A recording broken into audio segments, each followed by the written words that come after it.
we go for the negative from Westlake. Not Harvard, Westlake. Not Harvard, Westlake. This round for me was exceptionally confusing. I don't understand what's going on in the 1AR. When you start the 1AR and you're reading new frameworks and a recontextualization of your framework, that to me is either A, dumb, or B, totally ridiculous and sketchy. I'm actually kind of a little pissed off about it because you're saying that you can extend arguments about dignity out of and recontextualize your entire framework for the 1AR, and then you make an analytic argument about how that means that he can't make any new arguments against your framework or new way. That to me is so sketchy and so ridiculous. Like, I think that's one of the most sketchy things I've ever heard in a debate round. I'm quite upset about it, actually. Like, I do not understand why you think that's okay. Like, when you make an argument, a recontextualization of a dignity standard coming out of that, like, that's what you've essentially done is you've mooted all 1NC offense so you can avoid answering turn arguments. And instead, what you do is you go in and you read these new pieces of evidence that I suppose could make sense in terms of these new pieces of evidence if they're read in the 1AC. They link to the meta-ethic of dignity, but that is not how you're contextualizing the meta-ethic in the 1AC. It makes absolutely no sense for you to change your framework in the 1AR. I think it's at best severance, at best sketchy, and worse severance. Like, I'm a little stunned, to be honest. And at that point, and then the other thing, I just feel like I don't understand why you can't just engage the turn arguments he's making against the 1AC. Like, you just exclude all that ground by recontextualizing the standard. That just seems to me to be just so bad for debate. Like, real bad for debate. Anyway, don't do that again, for the love of God.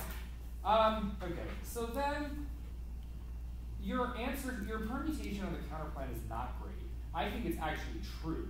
Like, but the way that you make the perm arguments is not great because he still has like you're recontextualizing this in terms of utilitarian violations of autonomy, but those turn arguments still function. He's explaining in the 2N very clearly why those two turn arguments are net benefits to the counterplan. The point that he extends two things that are violations of autonomy in the counterplan, you're not doing a good enough job of weighing in the 1AR and making those evidence comparisons better, that you're going to be able to solve better for violations of autonomy.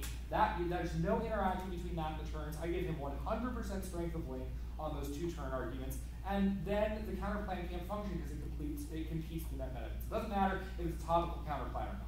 Okay, so like if you presume consent for those people, it's likely that you have violations of autonomy. That risk of offense is enough for me to pull the trigger and vote negative. But seriously, I don't get it. I do not get it.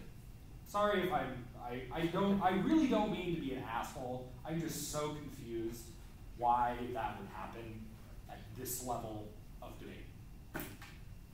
Here, I agree with pretty much everything you said. The one thing I would contextualize is that I do think it's okay to do further clarification.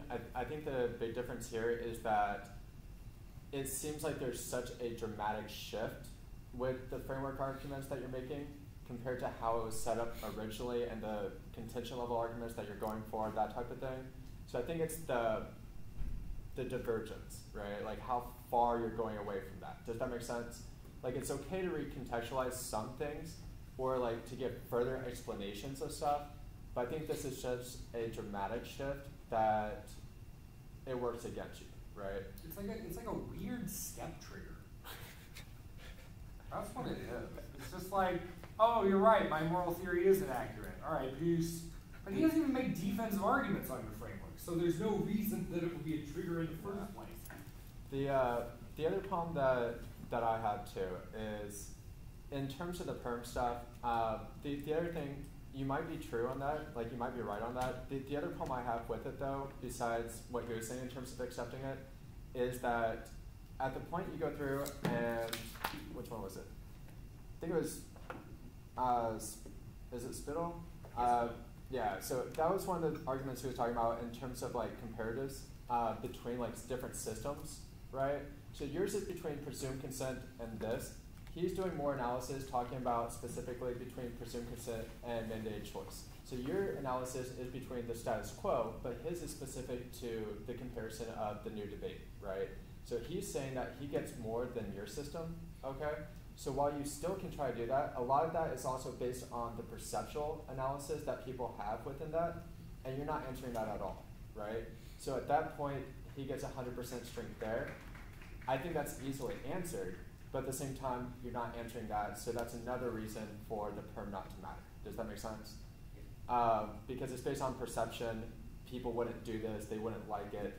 That would affect their ability to do the choice in a certain way. Does that make sense?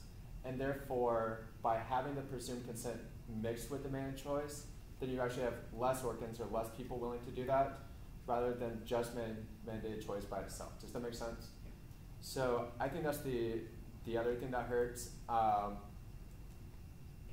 yeah, he said everything else on the terms and everything else I would say. Yeah, I think Drew's absolutely right.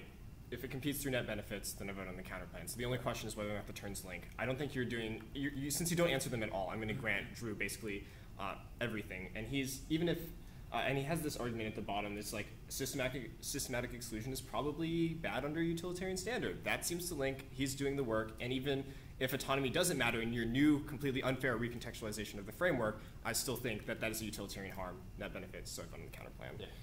So yeah.